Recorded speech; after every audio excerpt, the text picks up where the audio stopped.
Bonjour à tous, bonjour Inès. Bonjour Marie. Alors on vient de passer 1 heure ensemble pour parler d'un sujet qui nous touche particulièrement, à savoir la diversité. Alors finalement, est-ce que la diversité, c'est uniquement une histoire de quotas en entreprise ? Pas du tout. C'est absolument pas une histoire de quota. La diversité, c'est le fait de reconnaître que toutes les différences individuelles, qu'elles soient liées à ton sexe, à ton âge, à ton handicap, à ta couleur de peau, à ton origine sociale, peuvent être source de créativité, d'innovation et de performance dans l'entreprise. Donc la diversité, c'est vraiment sortir des profils types, sortir des parcours types pour permettre à chacun d'être lui-même dans l'entreprise et donner du coup le meilleur de ses compétences et de son potentiel. Et tout à l'heure, tu nous as parlé d'inclusion. Comment ça se matérialise ? Qu'est-ce que c'est ? Alors l'inclusion, en fait, c'est le processus par lequel tu vas permettre à chacun de pouvoir donner le meilleur de lui-même, comme je te disais. Si on doit faire un parallèle, par exemple, avec la cuisine, la diversité, ça représente tous les ingrédients d'une recette, chacun avec voilà, son goût, sa spécificité, sa couleur.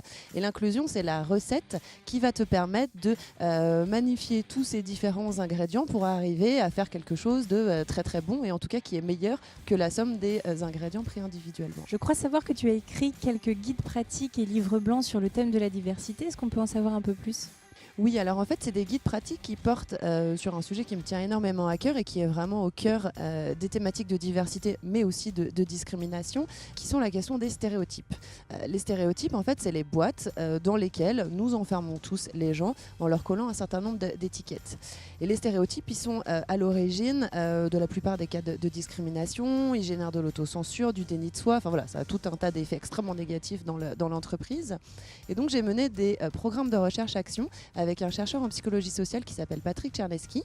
Et on est allé interroger des milliers de managers pendant pratiquement 10 ans sur les stéréotypes qu'ils avaient sur le handicap, sur les jeunes, sur les seniors, sur les femmes, sur les hommes, sur les noirs, les maghrébins, les jeunes de quartier ou les diplômés universitaires.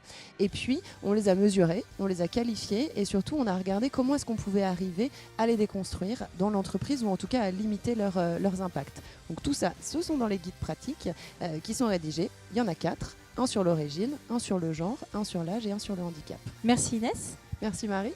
Merci à tous et on vous donne rendez-vous mardi prochain pour un nouveau Wake Up de 9h à 10h toujours sur le thème de l'industrie du futur.